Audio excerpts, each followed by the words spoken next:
compassion isn't letting people off the hook. Compassion does not allow someone to hurt someone else. That's not compassion, right? So what you have to do is separate the person from the behavior and the action. If we're able to see that just like me, the person in front of me just wants to be treated with respect and dignity. Just like me, this person might like sports or Harry Potter, or maybe they have a dog just like me, or maybe just like me, they like pizza or coffee or sandwiches. It can drastically change that response from seeing the individual as other to seeing the individual as the same, as just like me. And that's, I think, that the least amount of steps that we can take toward compassion is creating that sense of common humanity. You're listening to Dr. Janina Scarlet and Sara Schairer on Psychologists Off the Clock.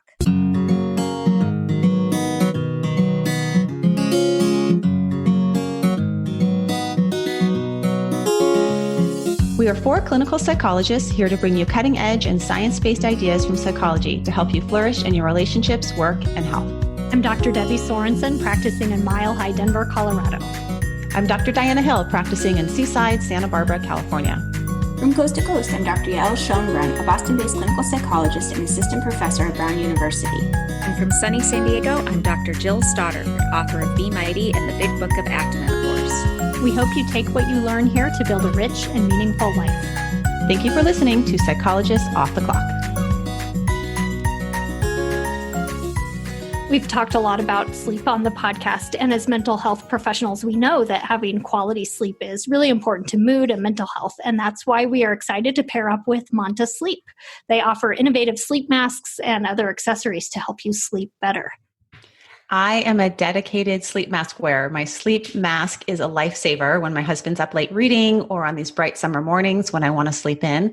And not only does a sleep mask provide me with the dark environment I need for a deeper sleep, I've become classically conditioned to it. Getting out my sleep mask is a cue for bedtime. And like Pavlov's dogs, as soon as I put that thing on, my body remembers that it's time for bed. Well, I'm newer to sleep masks, and I've never used one before until I tried this one. So I was really excited to try it out and see what the hype was all about. And the Manta mask is really light and comfortable. And before I tried it, I don't think I realized how much the light in my bedroom was waking me up in the morning. So now I feel a lot more refreshed when I wake up. So here's what you can expect with Manta sleep masks. There are 6 different versions to choose from. They all offer 100% blackout for a deeper sleep, are infinitely adjustable for custom fit. They're soft, breathable, have 0 pressure on your eyelids or eyelashes, and are made with durable snag-free materials. You can choose from the original sleep mask or a slim sleep mask with barely there feel. You can also go deluxe with a cool mask to soothe your eyes and sinuses, a warm mask with natural steam, a lavender aroma mask to target your scent vents, or a weighted mask. So check them out at montasleep.com. Join their social media at napwithmonta and at montasleep, and get 10% off by entering the coupon code OFFTHECLOCK. Be sure to check out Praxis Continuing Education for their online trainings.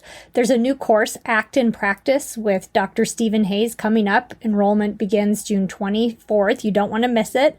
Just go to the sponsors page of offtheclockpsych.com to link to Praxis, and there you'll find a discount code you can use for registration on any live training events. So check it out. We're also affiliates with Dr. Rick Hansen's online Neurodharma program and his Foundations of Wellbeing programs. And you can find out more about them at our website, offtheclockpsych.com, where you'll get a $40 discount. Hi, everyone. It's Jill here, and I'm here with Debbie to talk about the episode we have today. That's another episode on compassion. And, I know we talk a lot about compassion on the podcast, and I think it's just something you can never quite get enough of. And we really had a very different take on it, I think, today in this episode. So I'm curious, Debbie, what are your thoughts? Well, I loved this episode. These stories are so inspiring, and it's just really cool to hear about these interesting things that people are doing to promote compassion in the world and to reach people. And I think in mental health, we often focus on the level of what's happening inside of us, our own thoughts, our own emotion, our own pain and suffering. But truly looking outside of yourself and having this perspective shift toward getting outside of your own problems toward what can I do in the world? Can I think from the perspective of others? Can I do something good in the world and help others and think outside of myself, to me is a really important shift that actually really leads to a lot of meaning and fulfillment. And I think these are two really good examples of people who are bringing something really important out into the world. Yeah, I couldn't agree more. And, there's a lot of research out there that shows the benefits of compassion, not just for the self, but for others. And I've been thinking about this a lot in that it feels to me that something has shifted over, I don't know, the past decade or so. And I've noticed this truly in myself where there's something happening where we tend to be more self-focused than we used to be. And my suspicion is that that may be related to social media, that we currently live in a culture where we're constantly thinking about what am I going to post about what's going on with my life and my kids and my vacation? Or if I'm going to share this article that's meant to help other people, what's my take on it? So it's not that I think people are inherently selfish. It's that I think we're living in times that are sort of causing us to move in this more self-focused direction. And compassion is something that teaches us how to break out of that perspective and really think more about others.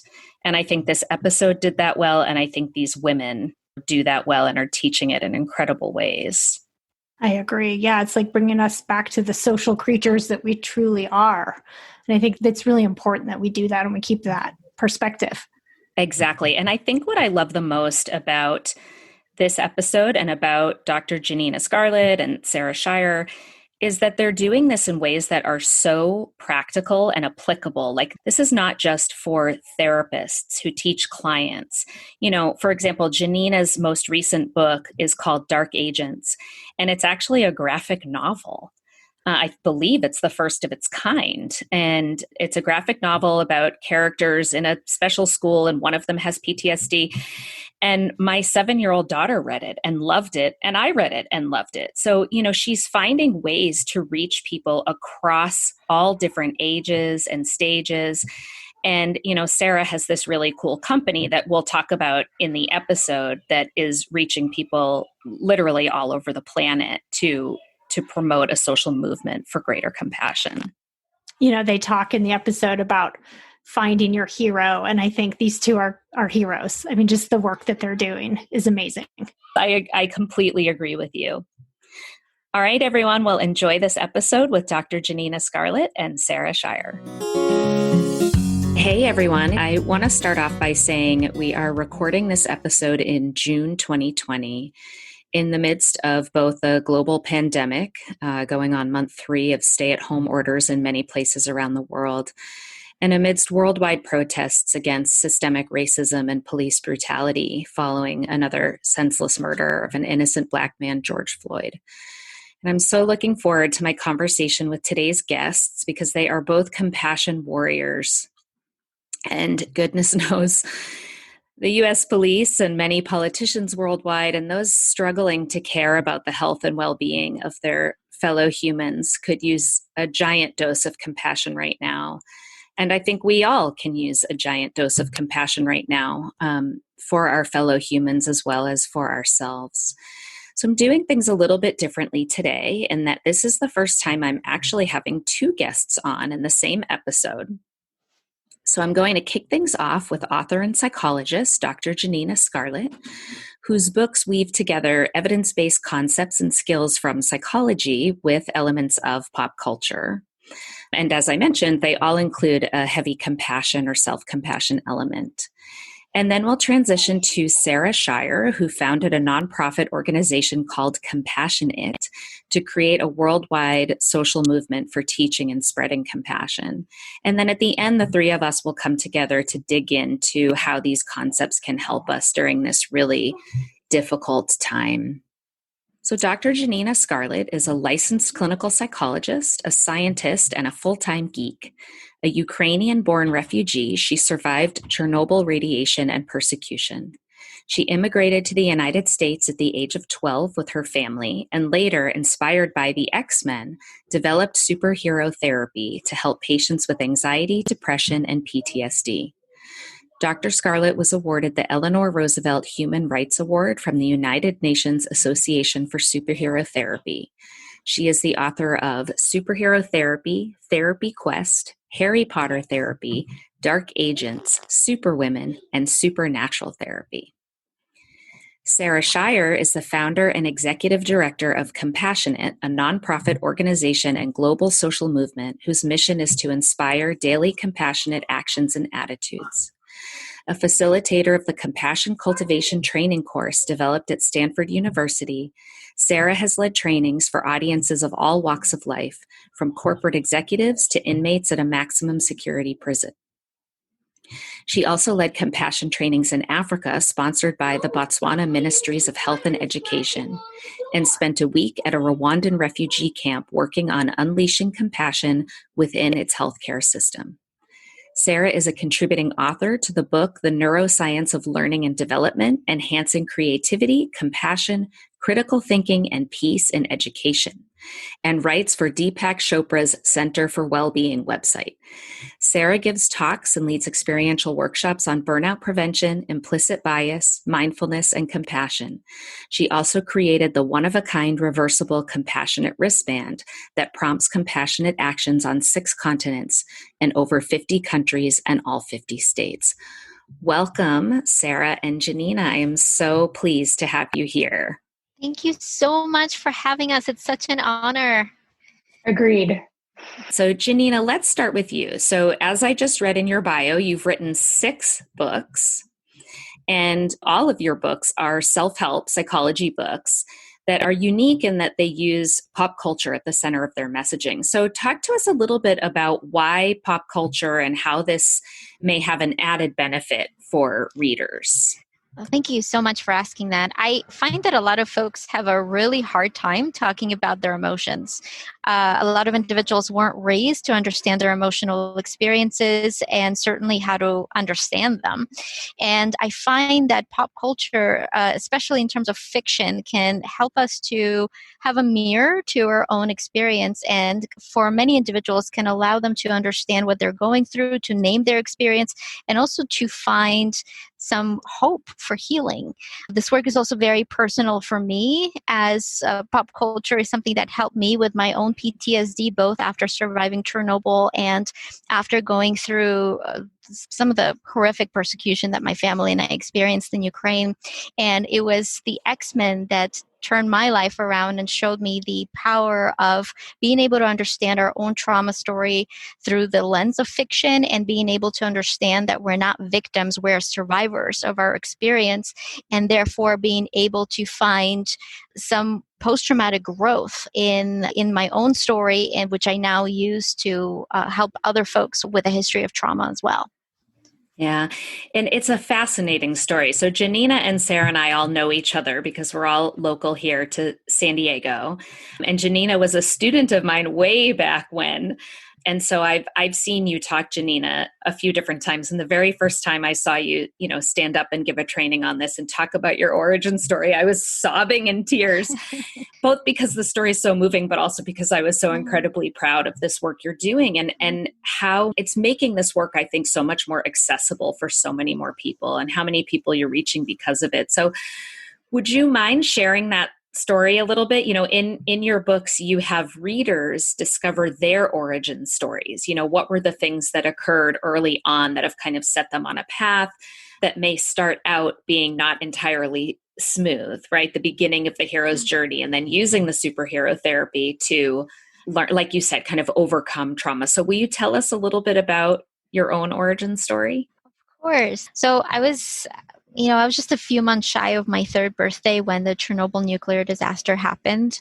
And every single person in Ukraine, where I was born and raised, was affected. And for me, that was spending most of my childhood in and out of the hospital with my immune system completely shattered. Even a simple cold would land me in the hospital, and having multiple nosebleeds that wouldn't clot. And the side effect that still exists to this day is that whenever the weather changes, I would get severe migraines that sometimes lead to seizures. after Soviet Union fell, economy fell really rapidly in Ukraine and on all of former Soviet Union. And unfortunately, Jewish individuals were targeted. And my family and I were targeted in a number of different ways. And unfortunately, the situation was so dangerous that we had to seek refugee status in secret.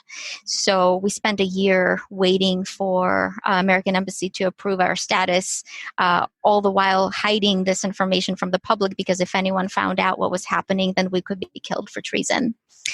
We moved to the United States when I was 12, and I don't know if any of you remember being 12 and being in 7th grade in middle school.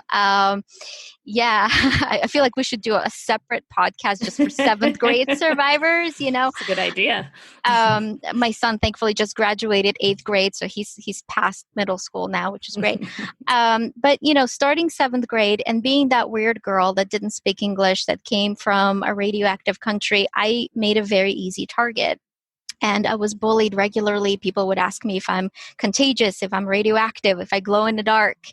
And as painful as the bullying was, the most painful part of it was feeling incredibly alone. And I didn't know that other kids were also experiencing bullying. I didn't know that other kids were also going through depression. I didn't know that other people were also struggling with mental health. All I knew was that I felt so alone that I wanted to die. And it wasn't until I saw the X-Men movie a few years later that my life shifted. I saw a story about these individuals who were persecuted against for being different. And I felt like I was watching myself on the screen.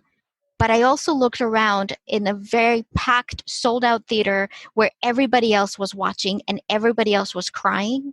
And in that moment, I realized that everybody else was feeling alone. I'm getting choked up just talking about it, where even if people didn't have the same persecution experiences I did, they knew what it was like to feel alone, to feel different, and to just want to belong. And it was in that moment that I realized that I wasn't a victim, I was a survivor.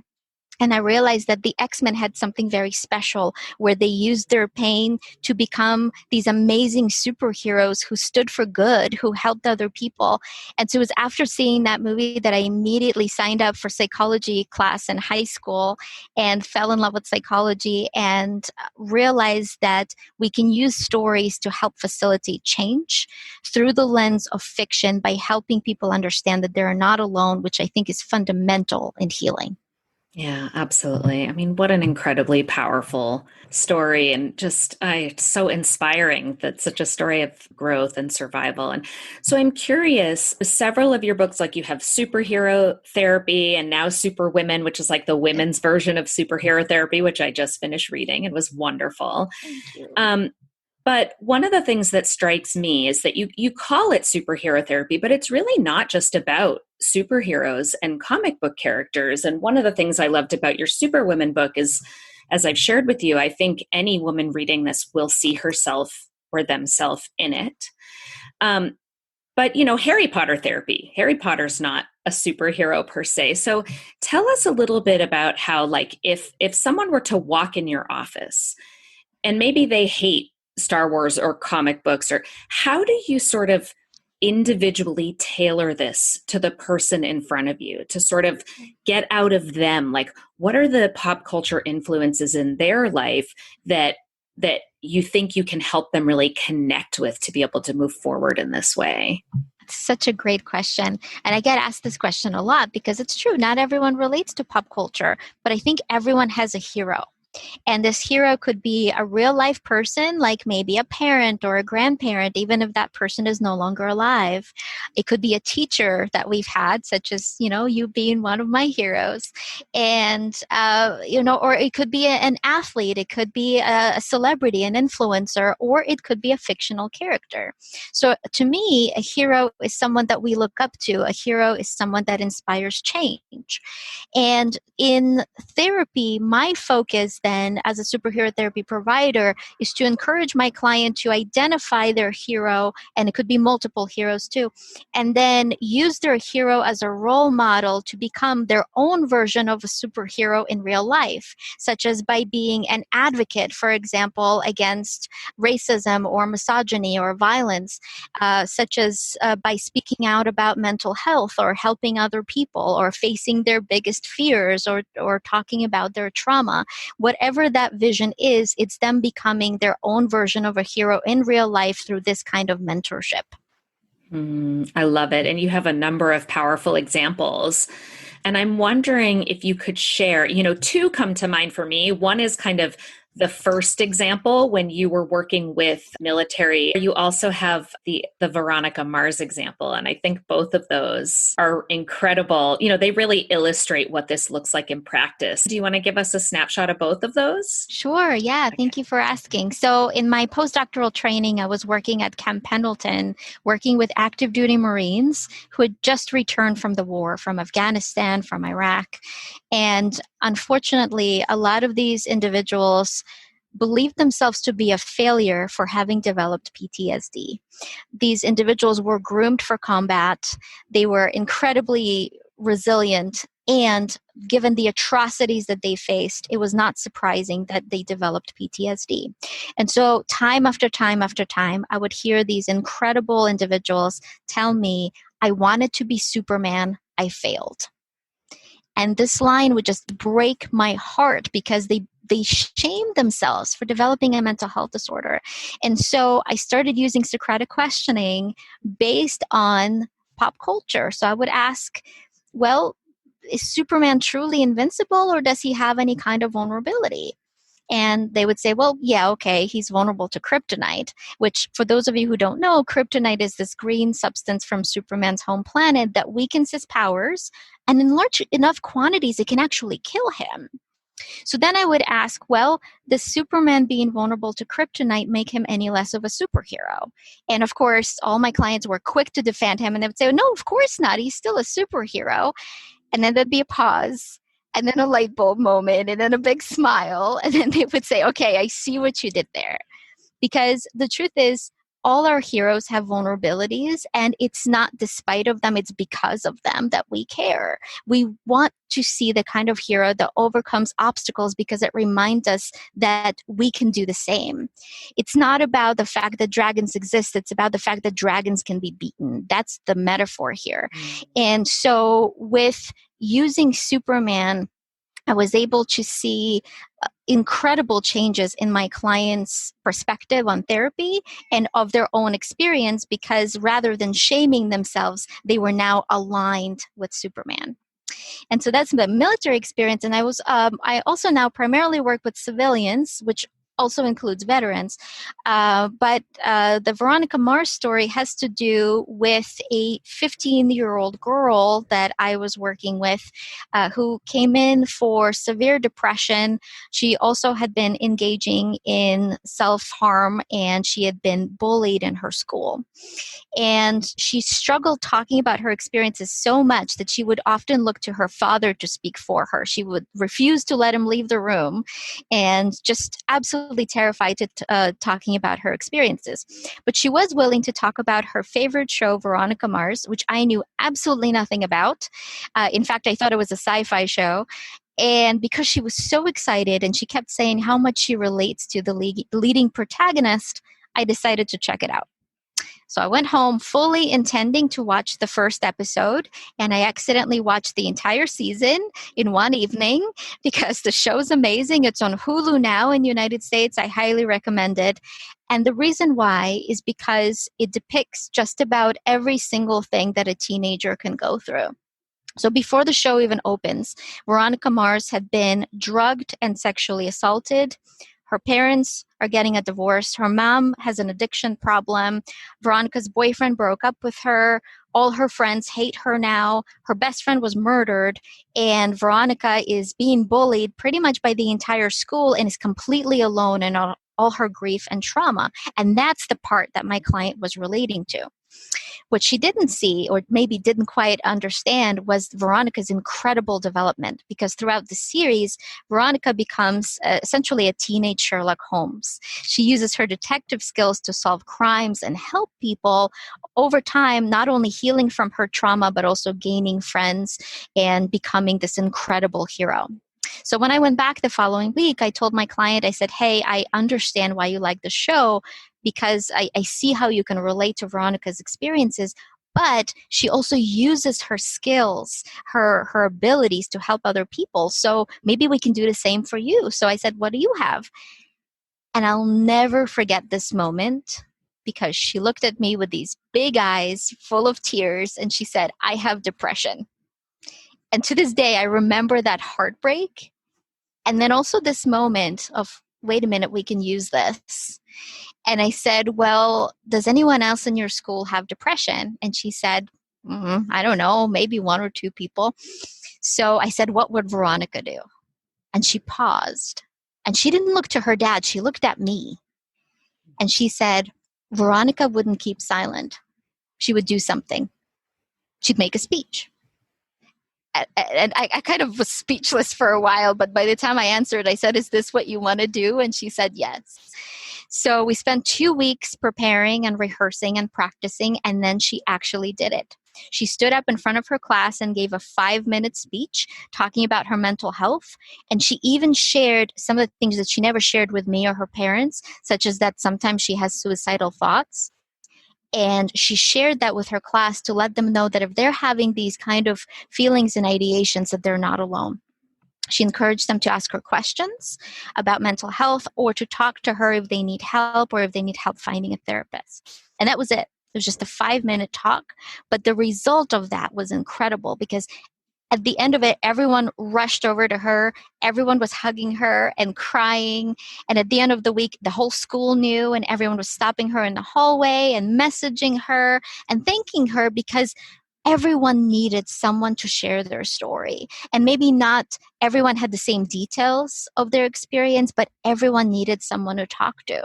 So a few months later, she started her school's own mental health support group, and she still struggles, but now she doesn't have to go through it alone. And that's what superhero therapy is about.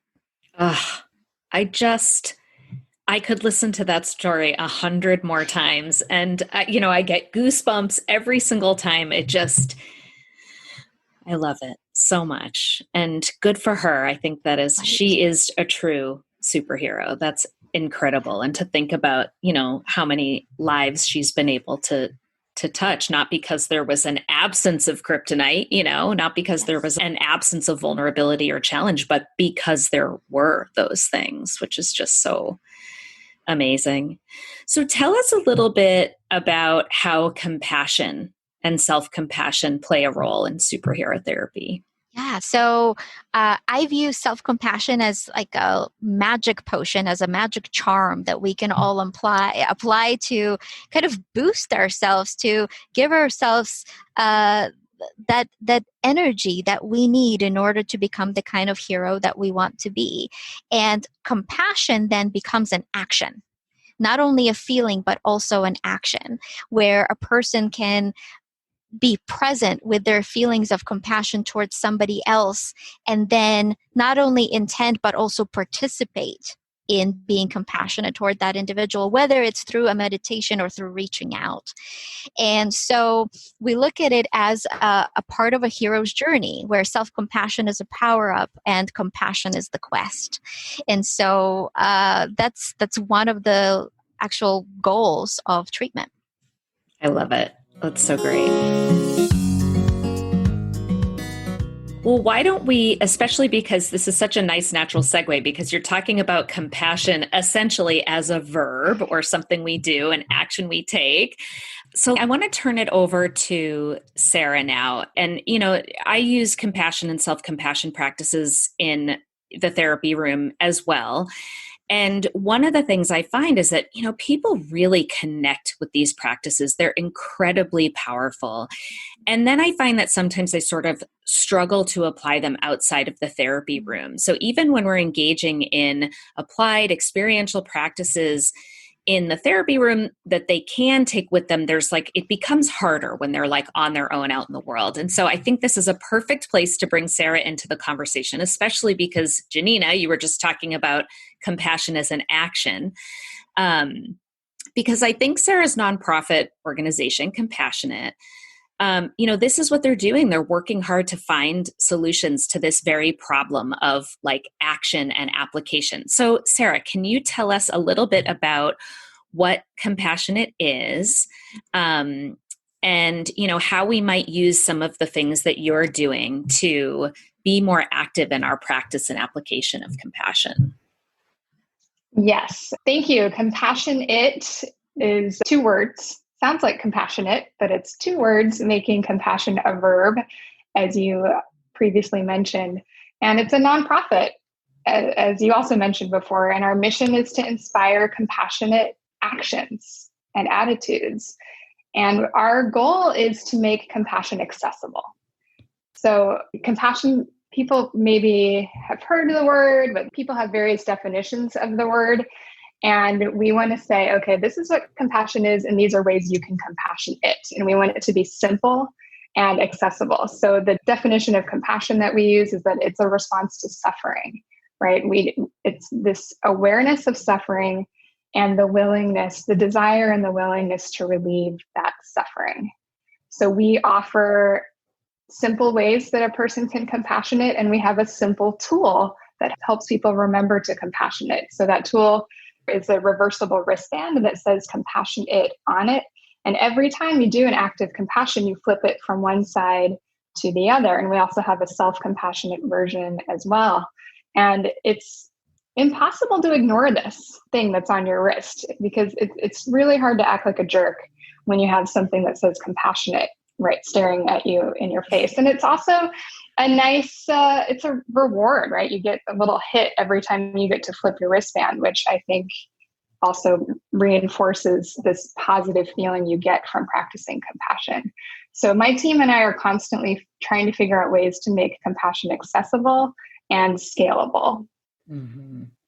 Yeah. And, you also, like Janina, have some incredible kind of success stories. I love that people get in touch with you to let you know that they've seen, when they've spotted bracelets out in the wild. I know Zach Braff was spotted wearing one at one point, and you've heard, almost every continent now, right? There has been represented by Compassionate.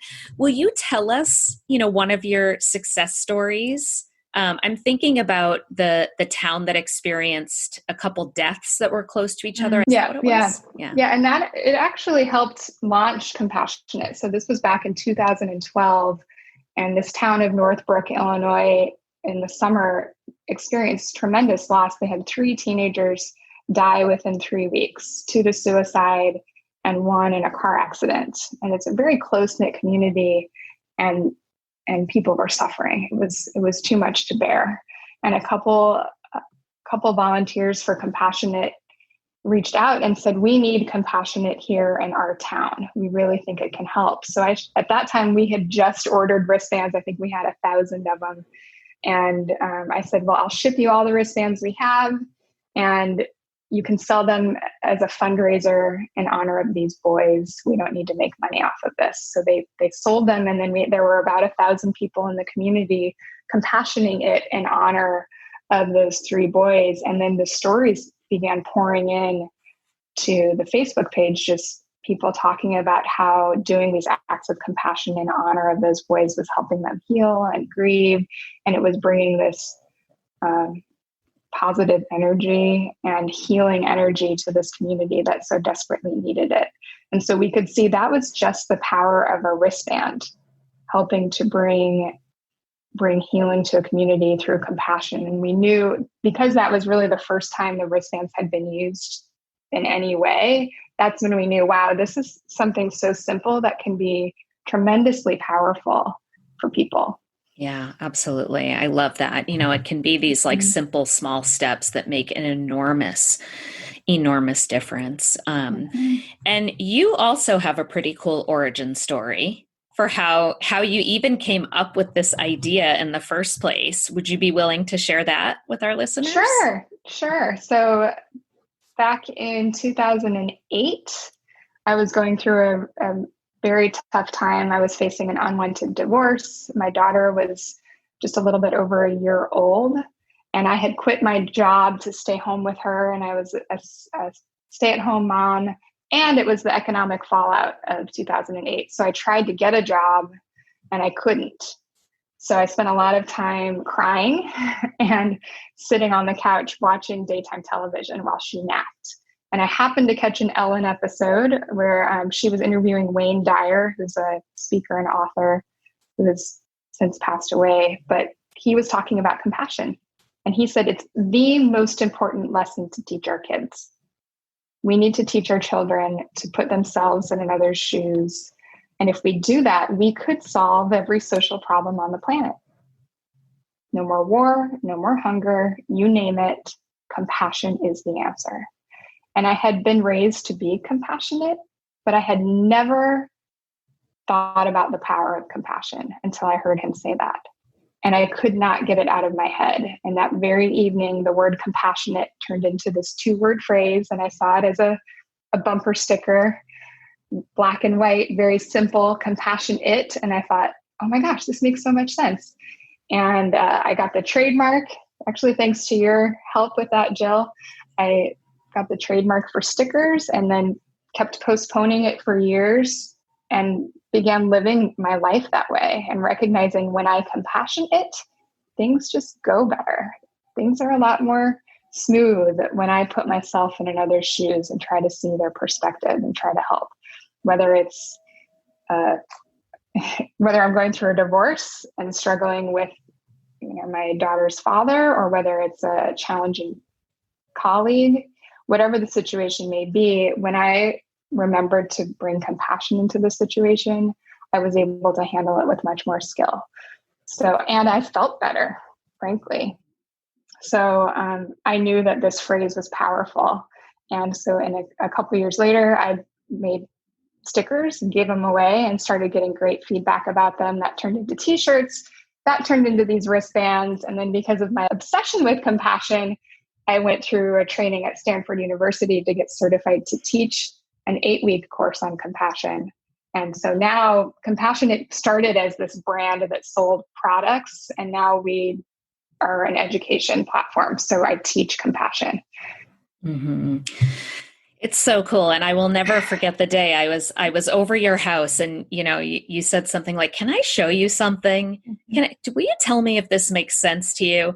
And you just hand wrote compassion space it period on a scrap piece of paper. And I was like, oh, right. I mean, just like chills and goosebumps. And you're like, is this stupid? Like, do I have a thing here? I was like, oh my gosh, this is brilliant.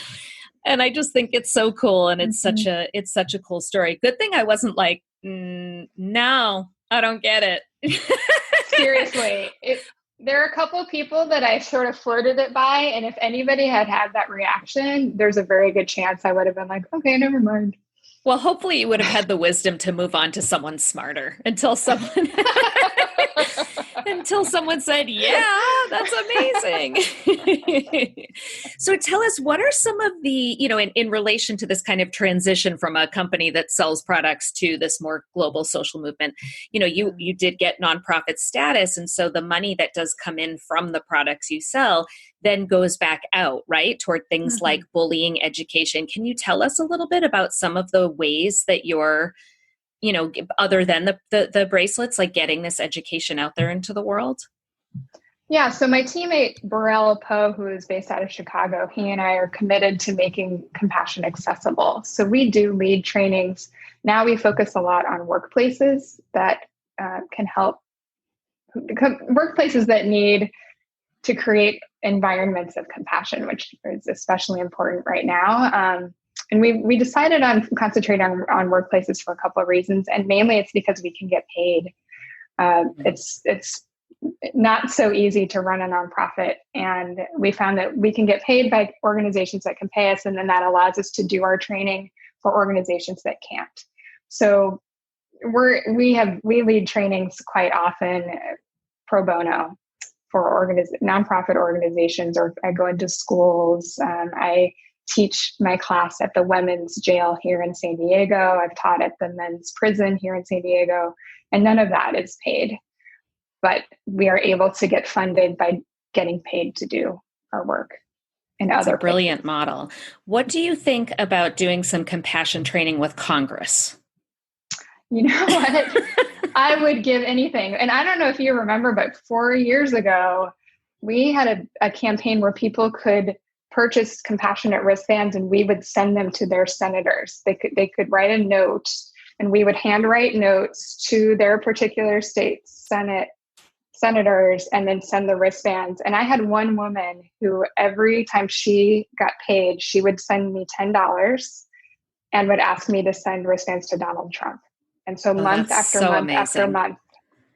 So we were that was our one way of like trying to get in there. Yes, every facet of society would benefit from compassion training. If you're looking for a great way to support us here at Psychologists Off the Clock and make your life easier and healthier, you should go to my new favorite online store, Thrive Market. Thrive Market carries all your grocery and household essentials with the convenience of getting everything online and then quickly shipped right to your door. And right now, you can get 30% off your first order plus a free $60 gift if you go to thrivemarket.com/POTC. I love that I can use specific filters to curate my shopping experience so I can find organic meats and low sugar snacks for my kids. Plus, when you join, they give to a family in need. How cool is that? So join in on the savings with Thrive Market today and get 30% off your first order plus a free $60 gift. Go to thrivemarket.com/POTC for 30% off plus a free $60 gift. That's THRIVE market.com/POTC. thrivemarket.com/POTC. I know I talk about my kids a lot, but I also have two adorable dogs, Tilly and Hazel. We love to spoil them, which is why we love Whole Life Pet. Whole Life Pet makes single ingredient treats, meal mixers, supplements, and hydrating snacks for both dogs and cats. And if you try out Whole Life Pet, you're surprising your pets with fun new flavors while also supporting Psychologists Off the Clock. Visit wholelifepet.com and use promo code POTC to get 25% off your first order with free shipping over $50. When I open the Tuscan Blend Bistro Bowl meal mixer to add to Tilly and Hazel's food, they start wildly sniffing and can't wait to dig in.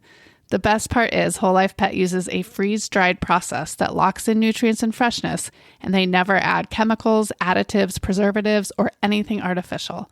Visit wholelifepet.com and use promo code POTC to get 25% off your first order with free shipping over $50. If you're unsure about what to try, you can fill out their short questionnaire by clicking the red Start Today button on the home page. It will ask you a few questions and make custom product recommendations for your pets. Visit wholelifepet.com and use promo code POTC to get 25% off today. You know, this is a nice transition there, because it certainly does seem to me that, you know, there's a real lack of compassion at the center of many of the difficult things that are going on in the world right now. And, you know, and I don't mean to oversimplify, you know, clearly there are many complex layers to hundreds of years of organizational and systemic racism and sexism and homophobia and transphobia.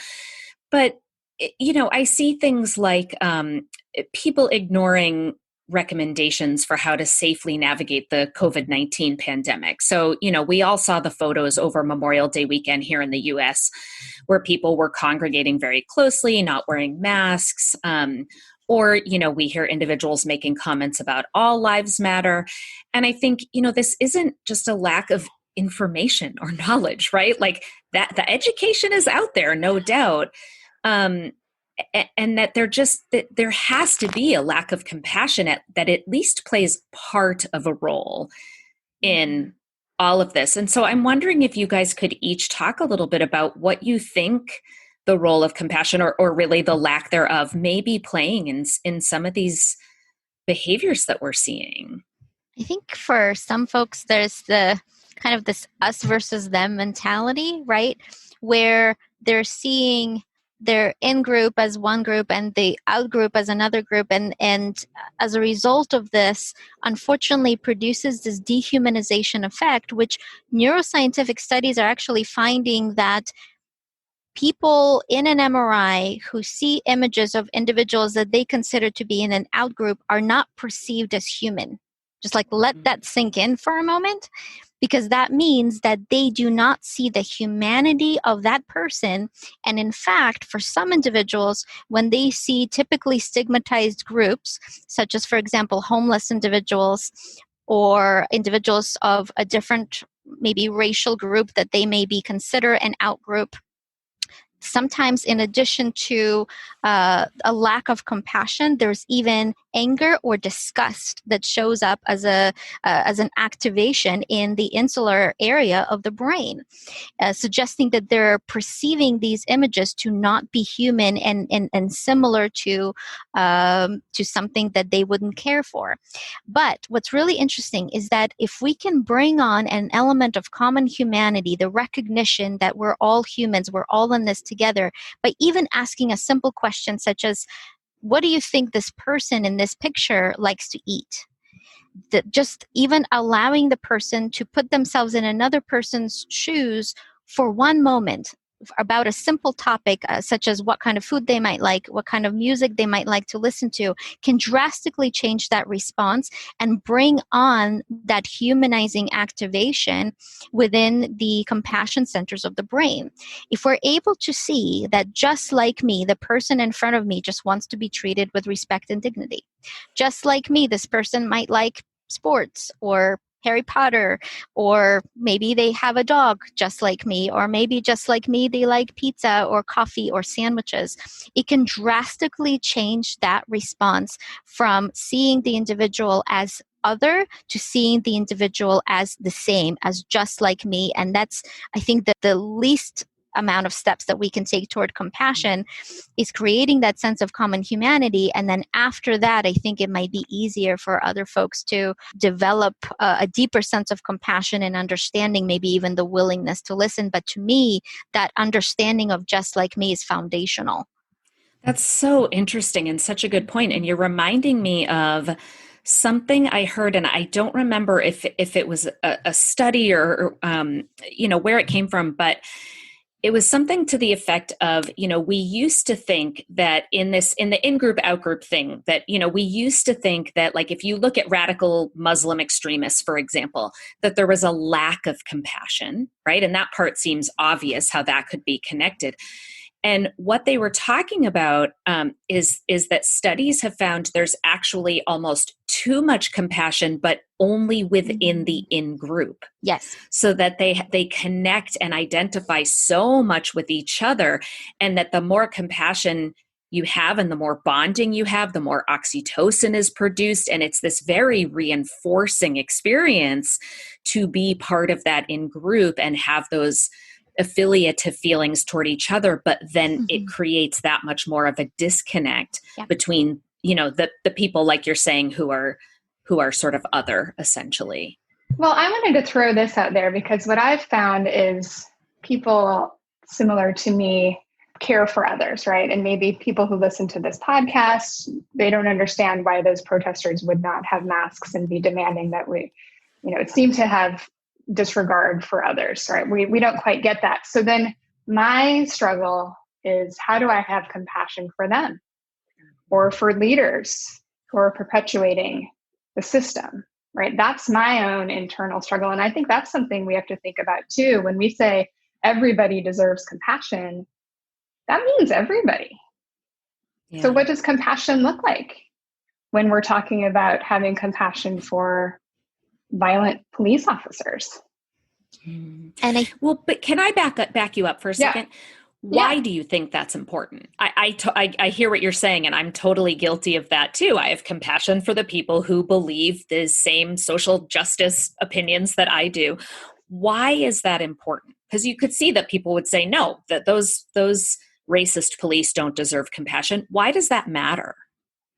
Well, I think we need to make sure everybody understands what compassion is first before I answer that question, because compassion isn't letting people off the hook. Compassion does not allow someone to hurt someone else. That's not compassion, right? So what you have to do is separate the person from the behavior and the action. And I can say, what you're doing is not okay. I will not stand for that. You as a person, as a human being, man, I wish you could feel safe and have peace. Because if you did, I bet you wouldn't act that way. That's why it matters. Because if our leaders had peace and felt safe and cared, they wouldn't act in this way. I love that. It's true. That is why compassion applies to everyone. Yeah. Trying to understand the pain that is driving some of these choices in the first place. Exactly. Being curious, where is that coming from? Or even imagining what must it have been like for you growing up? Or what kind of childhood did you have where this is now how you act? And that's okay, right? So, and again, not condoning the behavior ever, but seeing people as seeing their humanity. Yeah, I love that. And I would also like to add that compassion is a practice. And as a practice, it can also be gradual. So what that means is that when we're seeing so much devastation, so much trauma, it can be very difficult to have compassion toward individuals that we see as perpetrators. And so it might mean that we maybe aren't ready yet to have compassion toward difficult people. So we can start with having compassion toward people for whom it's easier for us to have compassion toward, such as people that we can relate to and identify with, maybe people who are suffering the most right now, kind of like triaging, right? Like an EMT at the scene. So maybe going to the individual that's bleeding the most. So maybe initially practicing compassion toward individuals whose family members were killed or individuals who were harassed or hurt by the current events, for example. Also, our own trauma and our own suffering shows up too. And behind the anger that we might feel toward police officers, toward the government, is our own suffering. So we can offer compassion toward ourselves as well, because we're a part of this movement and a part of this process. And it might take time. So if today we're not in a place where we're ready to fully practice compassion toward a difficult person, maybe we don't have to, but maybe we can even set an intention such as maybe one day I can get there. For now, I can focus on the people for whom it's easier, but I can keep doing this work where I can maybe one day expand my heart to have compassion for everyone. That's perfect. That's and so I also great. want to add, you can say to yourself, maybe I am not ready to have compassion, but what I can commit to is not harming, not adding more suffering. Yeah. So one of the things I'm thinking about related to this is trying to fight sexism is something that's become incredibly important to me for a variety of reasons. And, I'll write blogs about this with very concrete steps for things people can do right now. But it occurred to me that the majority of people who are reading these articles are just other feminists, right? It's that whole echo chamber issue.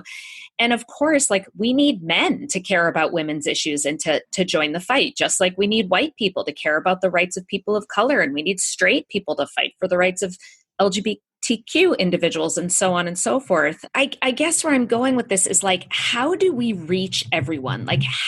This is a big question, I know, but how do we reach the people we most need to, and I guess based on what you were saying, Sara, really we need to reach everyone, because even those of us who think, even those of us who believe in equal rights for all humans still have to work on having compassion for people who are different from ourselves.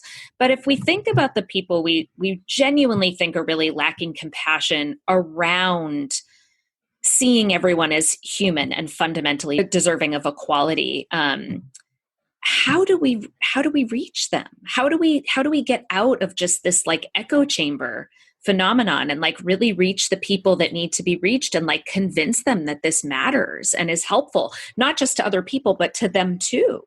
It heals your own wounds to become a more compassionate human. I personally think that trying to understand their perspective is helpful, right? So if you have individuals in your life that perhaps you'd like to maybe they could see things a little more skillfully or differently, or maybe you feel that they don't value all human lives, that you could engage them one-on-one and not come at a place of, I need to convert you to my view. Instead, come from a place of, I just want to understand because I care about you as a human. And really engaging in a helpful dialogue around it that doesn't get heated, that doesn't shame anyone, but instead is coming from a place of understanding. That's my thought. And then I always come back to the best thing I can do is lead by example. And I don't know who's seeing it. I know that I grew up in a small town in Illinois, and perhaps someone is inspired by something they see and they're curious to learn more. And I don't know, but that's my hope.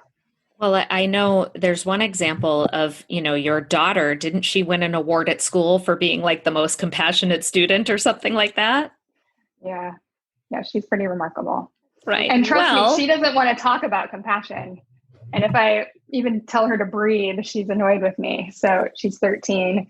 But it's sinking in just because she's that's exactly it. I mean, I think, what you're pointing at really is that like people do what we do, not what we tell them to do. That's what leading by example is all about. I think that's it's a good thought. It's a good start. Also think that everyone wants to be the hero of their own journey. And so whether it's people that think one way or people that think another way, I think that a lot of folks on all sides of the issues that we're talking about believe that they're right because they believe that's the right thing to do. And I think maybe one of the ways that we can maybe get at potential changes is by allowing the individual to be the hero of their journey by helping somehow, so that they're able to take maybe one action in the right direction where they can feel maybe over time empowered and inspired. And so it can start with just a small action, and over time can allow that person to see a different side of events.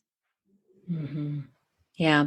The other thing that just occurred to me too around self-compassion that I think can be important, especially for people who, maybe the people who are starting to be the heroes of their own journey and they're starting to venture into more activism if they've otherwise been quiet, is to really practice self-compassion around mistakes, because we're going to get it wrong. And, I've heard a lot of people talking about one of the challenges of, fighting for social justice right now is feeling a lot of confusion. So on the one hand, I'll give you an example. Like on the one hand, I'm hearing people say, don't ask your Black friends and colleagues to tell you what you need to do. Like they're tired, figure it out, do the work yourself. And I'm like, yes, right. That makes so much sense. But then you hear similar messages saying, you all need to be quiet and listen. This is a time for your Black friends and colleagues to speak up, and you need to learn from them. And there are other examples of that incongruent messages. And I think two things happen. I think one, people get stuck in the confusion and it stops them from moving forward because they don't know the quote unquote right thing to do. So I think when we can make space for those difficult feelings and that dissonance and move forward anyway, that's super important. And then if you move forward and you get it wrong, or even, I don't even want to say get it wrong, because I think there's a lot of right ways to do things. But even if you're doing something that's a right way, it still might not land well, right? Like there may be somebody who doesn't like the way you went about it. And if that results in a feeling of shame, which it often does, it's like an example of moral injury, because you're trying to do the right thing, but you feel like you've done the wrong thing. And that when you feel shame, as humans, we work very hard to avoid shame. And it can be so tempting to run right back into the safety of your comfort zone. And I think this is a place where self-compassion can be really helpful and make it more likely that we'll persist even in the face of those difficult emotions. Well said. Yeah, I think you're absolutely right. So on that note, how would you guys feel about doing an actual exercise. I think it would be really, we're talking a lot about these things and we're talking about the importance of applying these things. So why don't we give people something that they can practice and apply? And for anyone who doesn't want to listen to this experiential exercise, I'll say now that if you want to find Janina and Sara, we'll put all of their information, their websites, where you can get their books, etc. We'll put all of that stuff in the show notes. But for anybody else who wants to stick around and actually have a compassion practice, Sara, do you want to lead us in a compassion practice? Sure. So we'll do a brief loving kindness practice that will help us cultivate feelings of warmth and compassion for ourselves, for our fellow community members, for our fellow national citizens, and for everyone on the planet. And during this practice, if at any point in time you feel overwhelmed, feel free to disengage from the practice and open your eyes or return to the breath or just feel your feet on the ground. Okay, so let's get started. I invite you to close your eyes if that's okay for you, or you can cast your gaze down and focusing your eyes. And why don't we take a few deep cleansing breaths together to start. So exhaling everything out. Inhaling through the nose and filling the lungs to capacity. And then exhaling out of the mouth, almost like a sigh. Again, inhaling through the nose and filling the lungs. Exhaling. And once more, inhaling. And exhaling.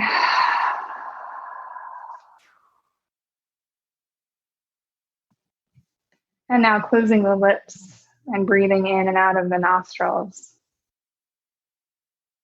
Tuning into the breath in and the breath out. Relaxing the forehead, the eyes, the jaw. Softening the shoulders, the belly, the hands. And taking a moment to settle the mind by simply focusing on inhaling and exhaling.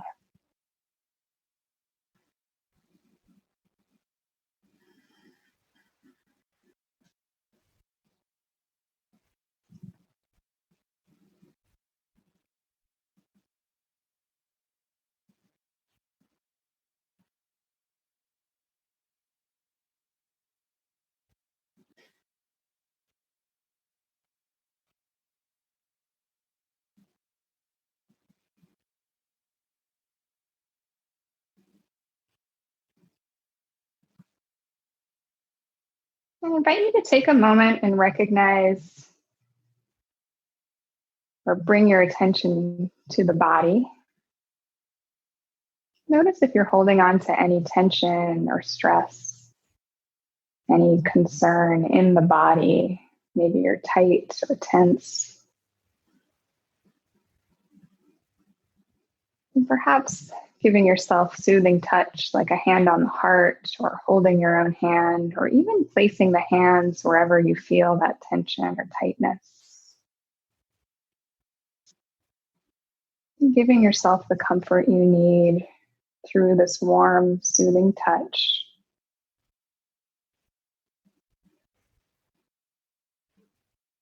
And saying to yourself as if you're looking in a mirror, may you feel peace.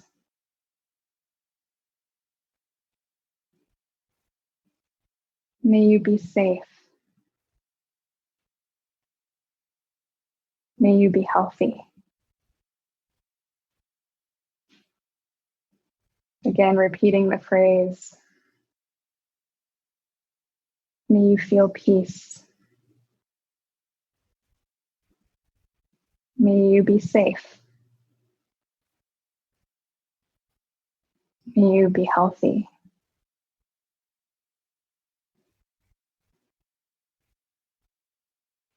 And from this place of self-compassion, I invite you to expand that compassion out to the people in your community. Recognizing that, like you, they want to be free from suffering.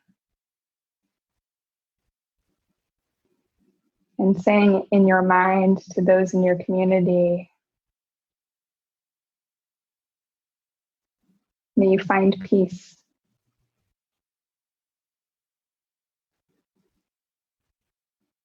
May you be safe.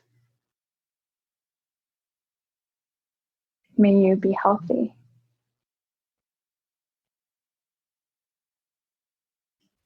Again, may you find peace. May you be safe. May you be healthy. And allowing that circle of compassion to expand and include everyone in your nation. Offering the same compassionate wishes. May you find peace. May you be safe. May you be healthy. And now extending that compassion to everyone on our planet. Knowing that just like you, every single person wishes to be free from suffering. And knowing we are all in this together. And in your mind, saying to everyone, may you find peace. May you be safe. May you be healthy. And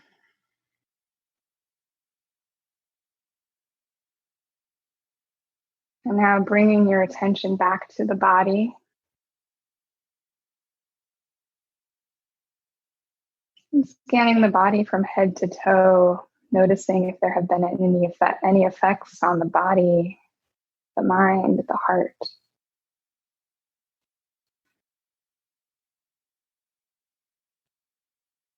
May this practice benefit the well-being of all. When you're ready, you can open your eyes. Thank you so much. That was wonderful. Well, I want to thank both Janina and Sara so much for being here today. It was a great conversation, and I hope our listeners will find it useful and that they'll come find you in all the places that you can be found. Thank you. Thanks for having me. Us. Yeah, thank you. Thank you for listening to Psychologists Off the Clock. If you enjoy our podcast, you can help us out by leaving a review or contributing on Patreon. You can find us wherever you get your podcasts, and you can connect with us on Facebook, Twitter, and Instagram. We'd like to thank our interns, Dr. Catherine Foley-Saldana and Dr. Katie Lear. This podcast is for informational and entertainment purposes only and is not meant to be a substitute for mental health treatment. If you're having a mental health emergency, dial 911. If you're looking for mental health treatment, please visit the resources page of our webpage, offtheclockpsych.com.